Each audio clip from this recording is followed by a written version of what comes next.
Bonjour à toutes et à tous, c'est Nathalie pour cette nouvelle vidéo du dimanche. Donc aujourd'hui on est le 15 avril déjà. Alors je suis un peu naze puisque j'ai recommencé la cortisone. J'ai dormi 2 heures cette nuit. Donc voilà, j'ai voulu vous la faire à 2 heures puis non, vu la tête que j'avais, enfin bref. J'ai pas pris d'arrêt comme d'habitude. C'est pas grave, ça ira mieux le week-end prochain. Donc Christelle m'a demandé un sujet sur comment choisir un bon neurologue. Donc je vais commencer à y penser et tout. Mais Christelle, ce que tu m'avais pas dit, c'est que tu avais écrit un super article sur internet.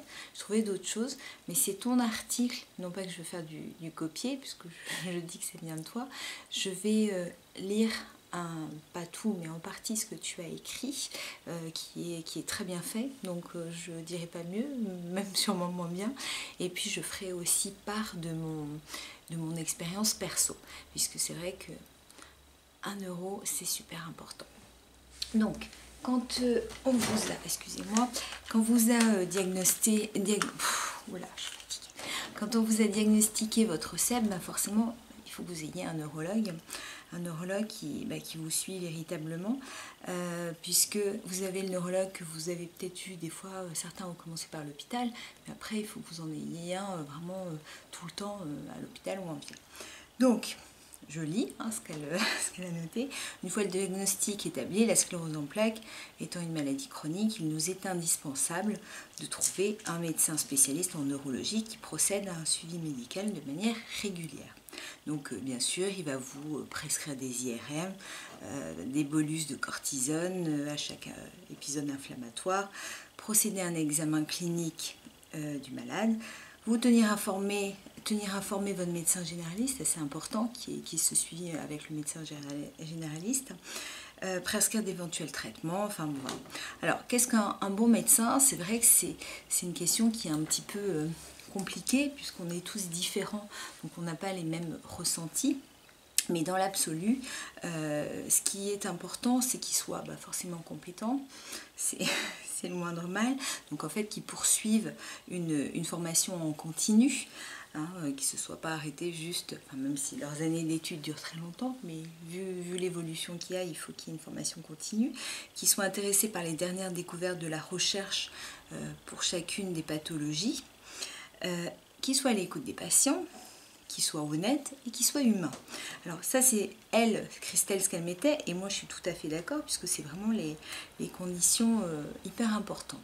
Maintenant, une autre question se pose, c'est savoir si on prend un euro de ville ou un euro d'hôpital. Donc ça c'est forcément, moi je sais que j'ai eu les deux. Là maintenant ça fait des années que je suis avec l'hôpital, mais c'est vraiment un ressenti de chacun de toute façon. Donc voilà, je ne peux pas trop vous en dire plus à ce niveau-là, c'est vous. Alors après elle met, est-ce qu'on a le même neurologue pour la vie? Quand c'est possible, il est préférable de rester avec le même neurologue, puisque il va vous connaître dès le début, donc il connaîtra votre évolution et tout, donc il vous connaîtra bien, donc ça c'est important.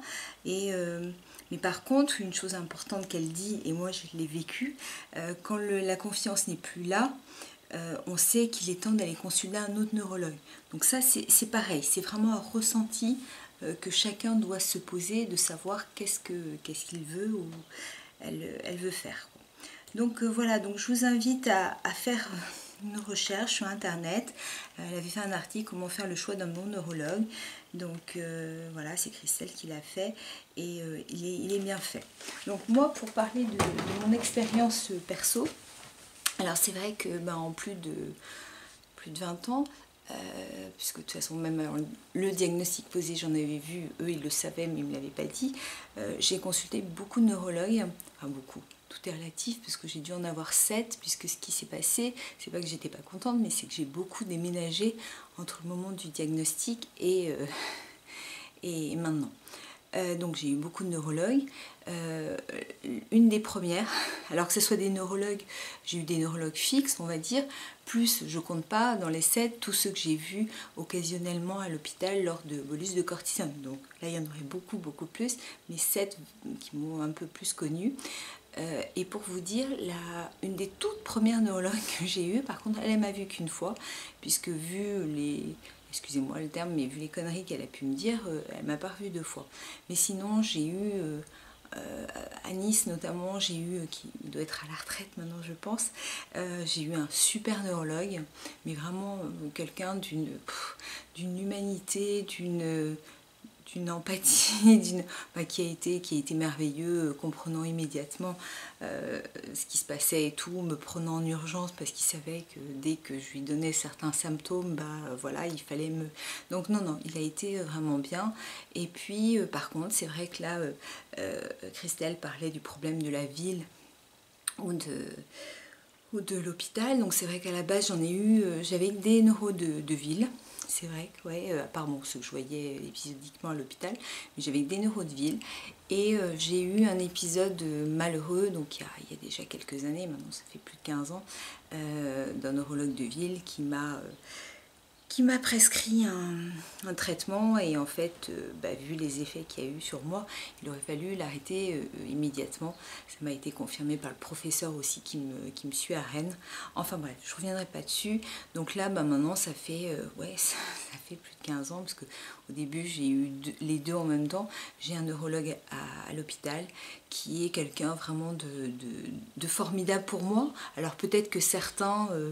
ne l'aimerait pas, c'est possible, c'est bien ce que je vous dis, c'est au cas par cas, c'est le ressenti de chacun, mais ce qui est important, c'est que vous soyez avec quelqu'un avec qui vous ayez confiance, quelqu'un à qui vous osez dire les choses, voilà. Alors par contre, c'est vrai que des fois, on ne comprend pas forcément ce que le neuro vous dit, puisque moi, il y a beaucoup de gens qui viennent vers moi en me disant, toi c'est bien, puisqu'on comprend ce que tu dis, et voilà. Mais il ne faut pas hésiter, hein, on n'est pas débile, c'est comme ça pour tout le monde. Des fois, le neurologue peut vous dire un terme, vous dites, ça veut dire quoi? Je comprends pas.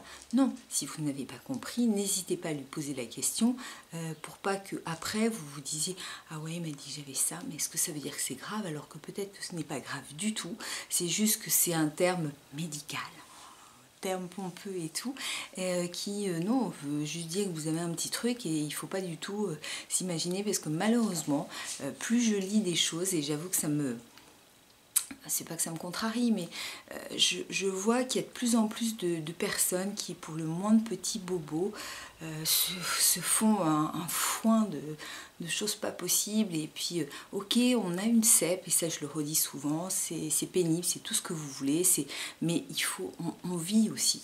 Hein, ok, vous allez avoir un rhume, parce qu'on peut avoir aussi un rhume en même temps, mais c'est pas pour ça que ça y est, la CEP va faire que vous allez mourir demain et tout. Non, je veux dire, ok, on est plus fragilisé souvent que certains, ça c'est vrai, mais voilà. Je vais pas m'étaler plus, mais en tout cas, soyez à l'écoute de votre corps, c'est important. Soyez à l'écoute de votre neuro et que votre neuro soit à votre écoute. Donc je vous fais plein de gros bisous, passez un très bon dimanche. Je vais peut-être aller me coucher, je vais voir si j'arrive à dormir une petite demi-heure. Et dimanche prochain, le sel dans l'alimentation. Gros bisous!